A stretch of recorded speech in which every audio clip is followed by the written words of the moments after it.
Hola a todos, bienvenidos nuevamente a un video de emergencia de CIEMER-Web. Vamos a seguir revisando el tema de falla cardíaca y basándonos en la guía europea de falla cardíaca aguda de 2021.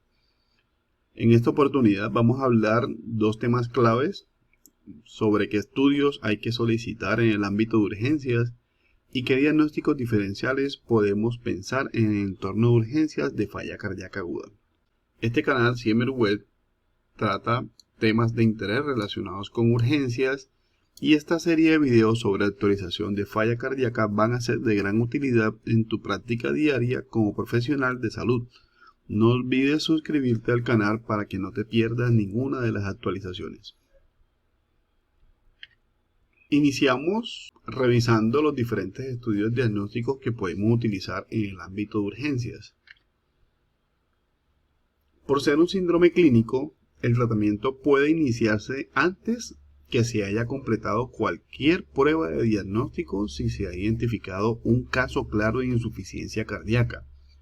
Sin embargo, en los casos en los que el diagnóstico no está claro, se pueden realizar más estudios de extensión para clasificar o descartar cualquier patología que simule una falla cardíaca.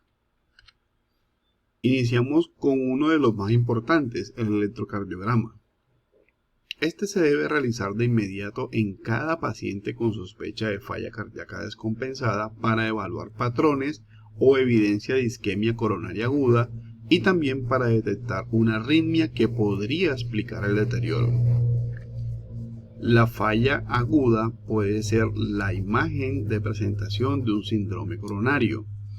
En este ejemplo podemos observar el patrón de elevación del segmento ST en la pared inferior.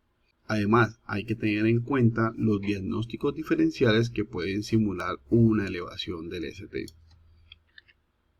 La morfología característica es el segmento ST convexo arriba con la onda T ancha y el intervalo ST-T uniéndose en una cúpula. También podemos encontrar la inversión de la onda T asociado a la elevación del ST. Otra patología es la repolarización temprana, con la elevación del ST cóncavo, un punto J con muesca, arrastre o bien un punto J bien demarcado. Esto es muy característico de una repolarización temprana o precoz.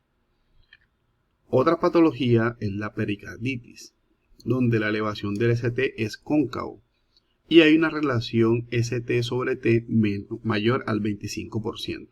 En la hipercalemia, el segmento ST tirado por una onda T, la onda T alta y estrecha y no ancha como en la elevación del ST en el infarto. La radiografía de tórax tiene muy mala sensibilidad y especificidad para diagnosticar la falla aguda. Sin embargo, nos puede ayudar a evaluar la gravedad de la insuficiencia cardíaca y puede revelar etiologías alternativas. En la radiografía de tórax debe evaluarse en busca de cardiomegalia, que se ve mejor en una vista posterior y lateral de tórax, si es posible, y en busca de congestión vascular pulmonar. La congestión pulmonar se manifiesta inicialmente con una redistribución de la vascularización pulmonar hacia los lóbulos superiores o apicales, lo que generalmente se denomina cefalización de flujo, lo que vemos en las flechas blancas. La congestión más avanzada produce edema intersticial que se ve como líneas B de Kerley, que son las líneas delgadas de 1 a 2 centímetros perpendiculares a la superficie pleural en la periferia de los pulmones, que se señalan como flechas rojas en esta imagen de la derecha.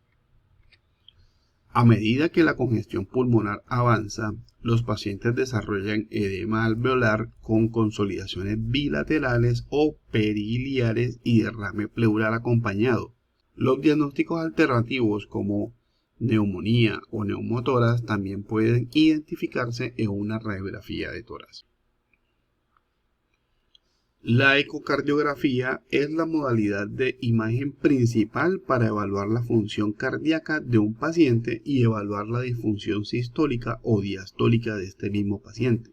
Cuando sea posible, Se puede realizar un ecocardiograma enfocado junto a la cama como parte de la evaluación inicial en el servicio de urgencias, lo que llamamos focus.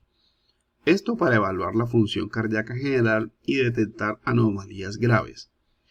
Las dos indicaciones principales para hacer un ecocardiograma en urgencias son la presentación de una falla cardíaca de novo y pacientes con falla cardíaca pero que estén hemodinámicamente inestables. También es útil para detectar disfunción valvular y derrame pericárdico. El focus, que es el ecocardiograma enfocado, nos brinda información de muchas cosas, por ejemplo, la fracción de eyección ventricular aproximada, la calidad general de la contractilidad, la función diastólica, el grosor de la pared, las anomalías focales del movimiento de la pared y las funciones valvulares. A pesar de estas limitaciones, el ecocardiograma de cabecera juega un papel clínico importante en la evaluación del paciente con disnea aguda, sobre todo cuando el diagnóstico no es muy claro. La ecografía pulmonar es una aplicación más reciente de esta modalidad de imágenes que ha demostrado ser muy precisa para reconocer el líquido pulmonar. Como se muestra en la gráfica, se pueden hacer varios diagnósticos diferenciales con la ecografía al momento de llegar el paciente con disnea aguda. Podemos descartar neumotoras, consolidaciones neumónicas o atelectasias, además de derrame pleural, así como el patrón de falla cardíaca. El líquido pulmonar o patrón intersticial se identifica en la ecografía como líneas verticales hiperecoicas que surgen y corren perpendicularmente a la pleura que se extiende hacia el parénquima y se denomina líneas B. La presencia de 3 o más líneas B en al menos 2 zonas pulmonares bilaterales es indicativo de edema pulmonar. Se ha demostrado que cuanto mayor es el número de zonas que muestran líneas B, mayor es la probabilidad de falla cardíaca con descompensación aguda. En comparación con la radiografía de tórax, la ecografía pulmonar tiene un mayor grado de sensibilidad y especificidad en el diagnóstico de falla aguda. La limitante es la disponibilidad de ecógrafo en los servicios de urgencias, pero esta brecha de disponibilidad se está cortando con el tiempo. Pasando ya a las pruebas de laboratorio, debemos iniciar hablando de los biomarcadores cardíacos. El BNP se produce en el ventrículo izquierdo en respuesta a una sobrecarga de volumen o presión y contrarresta el sistema renina-angiotensina-aldosterona con efecto diurético y vasodilatador. Se puede medir con una prueba complementaria con el diagnóstico de insuficiencia cardíaca con fracción de eyección conservada y fracción de eyección reducida. La troponina y el BNP son útiles para evaluar tanto la gravedad como el pronóstico. Aunque la prueba de BNP es útil en situaciones agudas como complemento al juicio clínico en los casos en que el diagnóstico no es muy claro, su uso solo para guiar la terapia está menos establecido. Los valores en pacientes con descompensación con BNP mayor o igual a 100 y NT-proBNP mayor o igual a 300, con unos cambios o puntos de corte diferentes en pacientes con edad entre 50 y 75 años de 900 de BNP y mayor de 75 años por encima de 1800 en patología aguda. Ahora, teniendo en cuenta en los pacientes con fibrilación auricular, debe tenerse en cuenta un aumento entre el 20 y el 30% de su nivel de BNP de base. Ya eso se consideraría positivo. Pero hay que tener en cuenta que el BNP también se puede aumentar por causas cardiovasculares como el síndrome coronario agudo, tromboembolismo pulmonar, la miocarditis, enfermedades valvulares, cardiopatía congénita, arritmias, ya sean auriculares o ventriculares, contusión cardíacas o enfermedades del pericardio, así como patologías no cardiovasculares como en edad avanzada, falla renal, enfermedad crítica, incluyendo la sepsis, el ACV isquémico, enfermedades hepáticas o pulmonares y en algunos casos de anemia severa.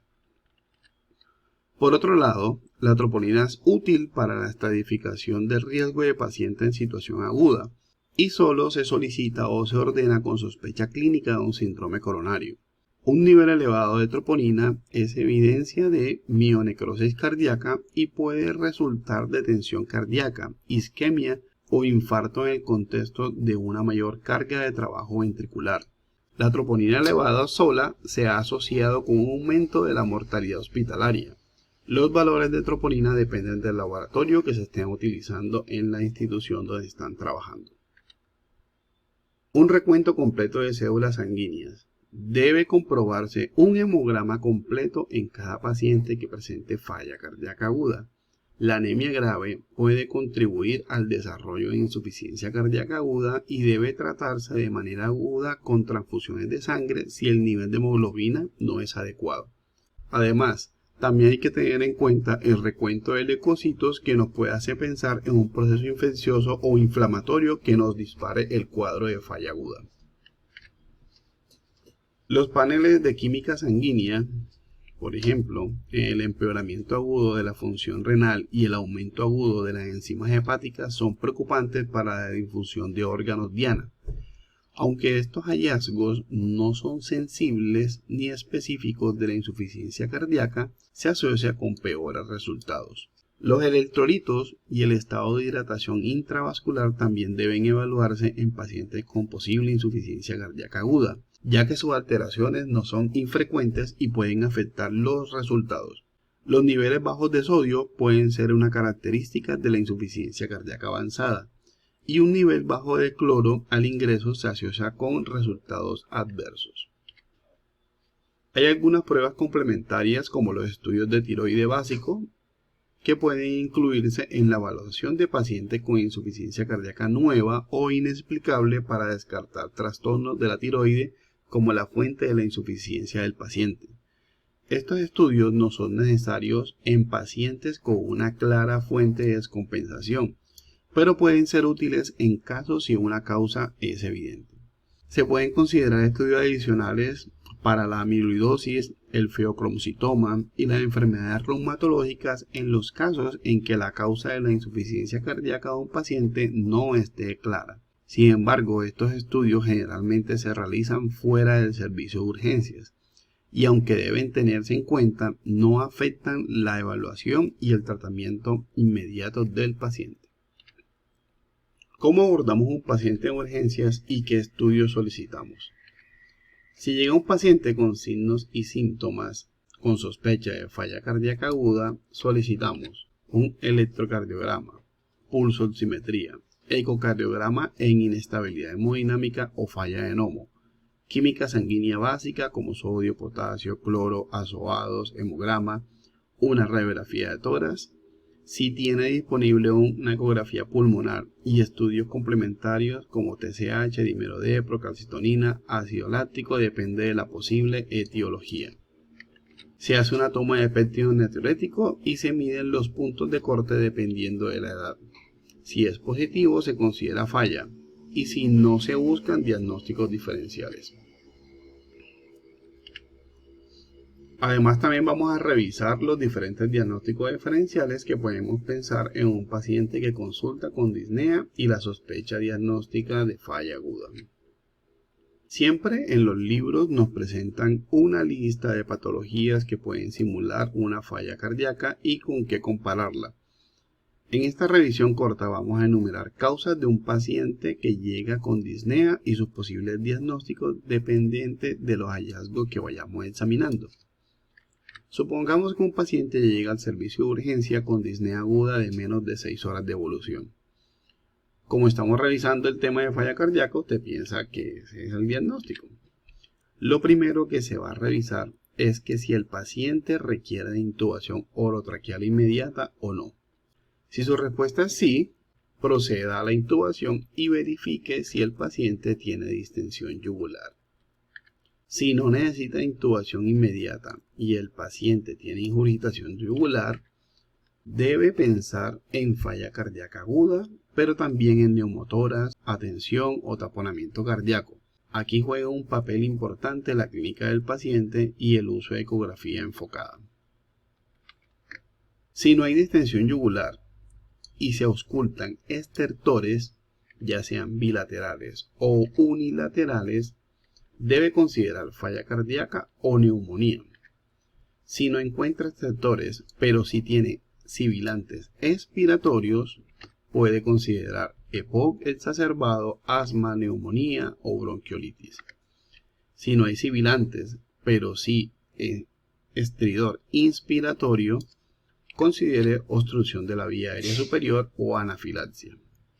Si por el contrario los pulmones están limpios a la auscultación, puede considerar evento tromboembólico pulmonar, efecto de tóxicos, compensación de patología metabólica como la sepsis o alguna etiología psicógena.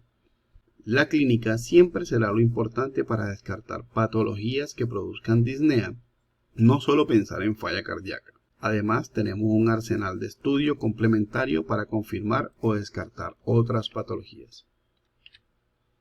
Espero que este video corto te haya llenado las expectativas que estabas buscando y sigue con el siguiente que nos aclara un poco el enfoque del manejo inicial de los pacientes en falla aguda. No olvides suscribirte al canal para más temas de emergencias.